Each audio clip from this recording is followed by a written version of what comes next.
host a discussion with students, examine a child's writing, or listen closely to a question, there's a chance to check for understanding. But these possibilities are wasted if there isn't intention. Wise teachers know that discussions, writing assignments, and such are not compliance checks. They are to teachers what paint is to an artist, the medium we work in. It's how we paint our own picture of the learning in front of us. Checking for understanding is an essential step in the teaching and learning process. The background knowledge that students bring into the classroom influences how they understand the material you share and the lessons or learning opportunities you provide. Unless you check for understanding, it's difficult to know exactly what students are getting out of the lesson. In fact, checking for understanding is part of a formative assessment system in which teachers identify learning goals, provide students feedback, and then plan instruction based on students' errors and misconceptions. During the video clip you are about to watch, you will see many different examples of checking for understanding throughout the components of balanced literacy. Please use the video discussion guide to record the opportunities for checking for understanding and techniques used by the teacher. Me, sir. Have you seen this kitty? Ah! Wait, why is he running away? Oh, turn and talk. Why is he running away? Hurry up. But why? Why are they afraid of him? But like why would you be afraid of a shark? What could they do? Why would you be afraid of a shark? Oh, they can eat you. I know, but why would you be afraid of a shark?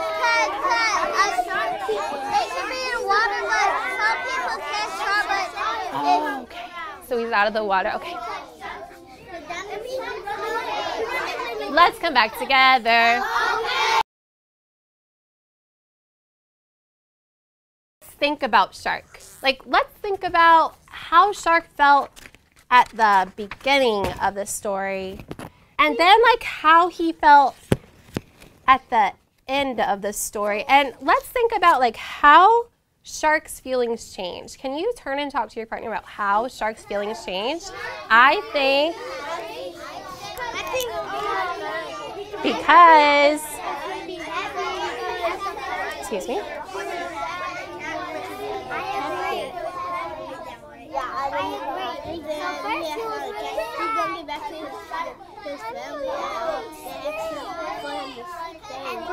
Way to add on.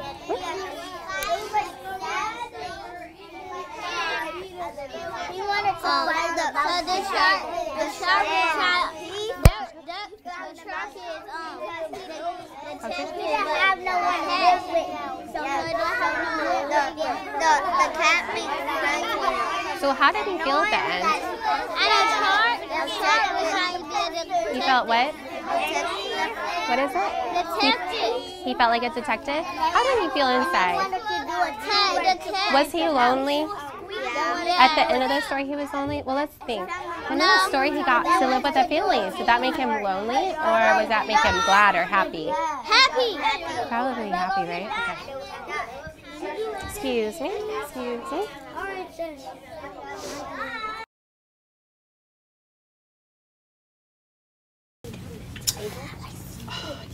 Watch Julia as she checks in with students to see who needs coaching. She actively takes notes on each child that she can refer to later. What does your title tell you? Does that give you a hint into what genre? A little bit? A little bit. Okay, keep going. Oh, sorry, go ahead and make sure you label your title. Beautiful. Awesome, keep going. I heard you. You see some subtitles? Yeah. Perfect.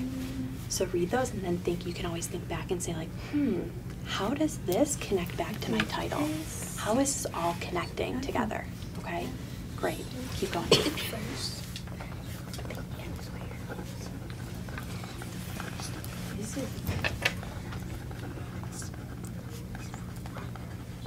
You have a big paragraph. Is that what you're saying? Yeah. And sometimes like if it feels like it's a little too long, you can always like chunk it and just like split that in half. So you read like the first part and think, what does this say? Or by reading that topic sentence, that's going to help you to kind of tell you what the paragraph is going to be mostly about. Okay? but I like that you labeled your picture. Awesome. Keep going. How are you doing over here? Good. What are you finding? Subtitles and the types. Is there any genre that you can eliminate right now? Fiction. You're thinking. Why are you thinking? Notice how Julia refers back to her anchor chart throughout her coaching into students. Lean prompts are essential to teaching into independence. Because this is something that is for real. Because there are parks. And what do you know? That there are many different kind of national parks. So it's something that you're kind of aware of, right? Good. Keep going, because you know what? If we eliminate fiction, you still have 3 more to go. Okay? So we want to keep like thinking about what genre we're in. Beautiful. Keep going.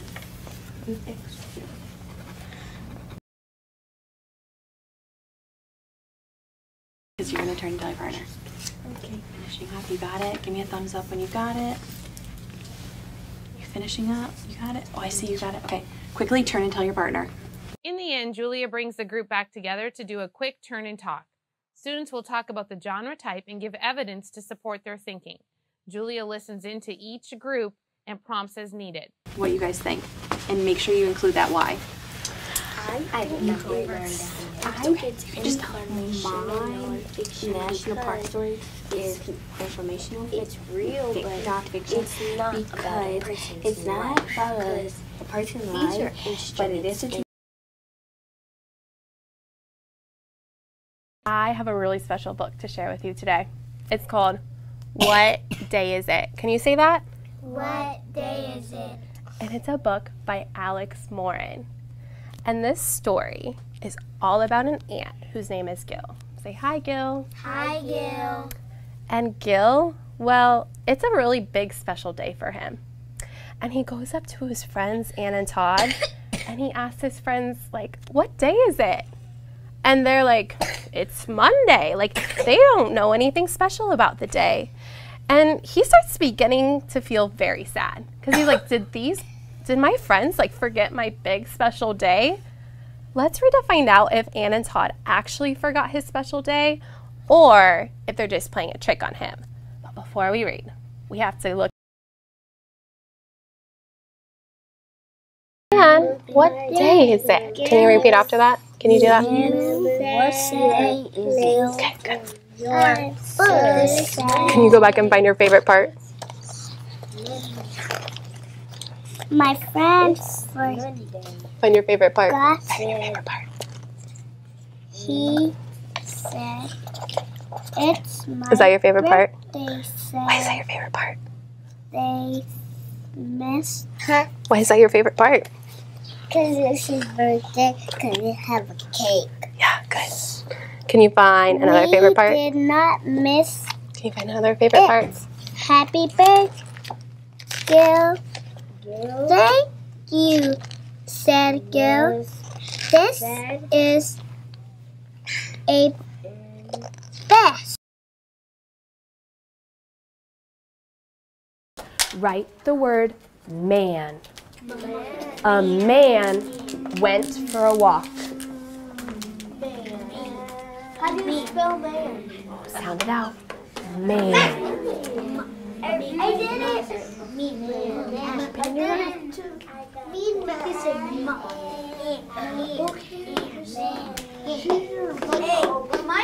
Check my board, word detectives. Did you write the word man? Yeah. Oh my goodness. Great job. Now wait. I need you. Don't erase your word. Can you change one letter to make the word can? Change one letter. I know what that is. I know. What letter could you change to make can? I can do that.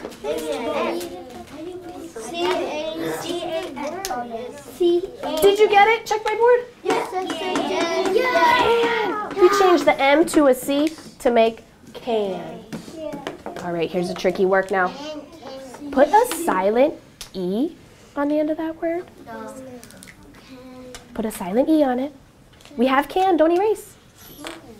put a silent E and tell your partner what word it is now. Can. What is can? What do we know about the silent E?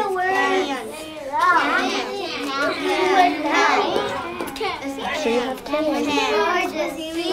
It was can, now it's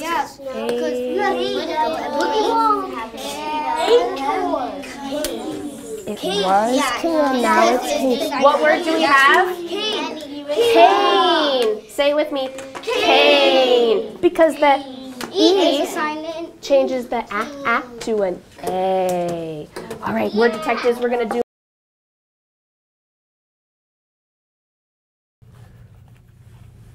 I'm thinking that like maybe her mom doesn't want her to go outside Can you open the book and show me where you're thinking this?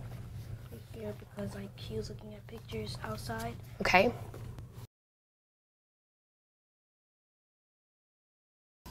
Let me think. So quickly, I want you to turn and talk to your partner and tell them what we've been reading so far. What have been the main events? Because we've been getting to know our character. We've noticed how the character talks and acts. And we've been studying observations to grow ideas about our character. So turn and talk to your partner and try to retell what's happened since chapter 1 all the way to chapter 5. Go ahead.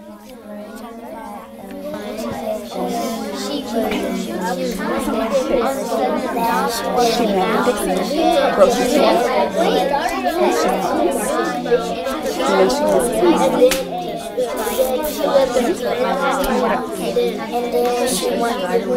And then when she wanted to see her mama, she'll probably She does. She misses her mom. So at the beginning of the story, remember, she went to the grocery store to go grocery shopping for her dad. She ended up getting Winn-Dixie, even though she didn't plan on it. Then she had to pump herself up to go home and ask the preacher for daddy for her dog. Good job. And now she's asking about her mama. Sounds like she really misses her. Okay, unicorns.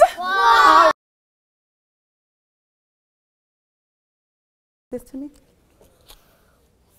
We went to a party of my cousin and I was happy because I like candy. They had a trampoline. I whispered yes. I whispered yes. Okay, so where do you think you are with your writing? You put pictures from your mind and you had details. Well, you did have a lot of details. You said there was candy and there was a trampoline. But why did you whisper yes? Did you really whisper yes? Did you go yes? Oh, I'm trying to picture you in your mind. So you kind of did this. Yes, right? So where do you think you fall in your writing? You said here, you put a lot of words and details. So what can we do to push ourselves to a 3? Right? Right what? It says, I try to bring my character to life with details, talk, and actions. Remember when you whispered yes? I kind of pictured in my mind you went yes. But now that you're telling me you were at a party and you saw all these cool things, you kind of didn't just go. You probably did something with your face, right? And with your body. So maybe adding that detail would help you. Okay, so what do you think happened? What was happening with you during this part of your story? How did you react? I was like so excited. So I was like, we were almost there. So I was like so happy, and I went like running to the door so I could go get some candy and jump in the trampoline. So maybe you can add that. You could add, I was running toward the trampoline thinking, oh my goodness, I'm finally going to be able to jump on it. Could that help your writing? So do you see how that's adding more action to your writing? So that way your writing can become a 3. Go ahead and do that, okay? Try to see how you can. Turn and talk to your partner. I want you to retell the chapter that we read. Well, from the beginning of our story to the chapter that we read, thinking about the character Iris, what she wanted, but what was happening. So then what happened? Turn and tell your partner so you retell the story. Turn to your partner.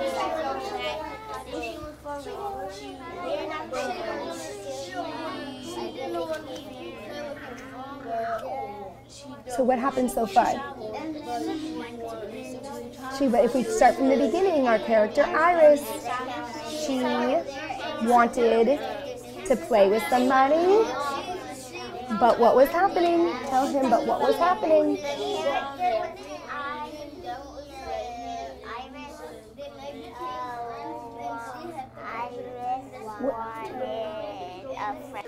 All right, readers, let's turn back. 5, 4, 3, 2, and 1. So today, Wow, did you notice all the opportunities for checking for understanding during read aloud, shared reading, guided reading, writing small groups, close reading, strategy small groups, and phonics? Those are just a few opportunities to check for understanding throughout your balanced literacy block. You, as the teacher, have multiple ways to check for understanding in planning your instructional day. At the end of this video, you should take a few minutes to discuss the video guide with your colleagues and to make a note of a few techniques you will try next week during your balanced literacy block. As we move forward, our collective challenge is in keeping pace with change while retaining the time-honored practices that have served generations of learners so well. How will we know what methods should be pursued and what should be abandoned? By checking for understanding, of course.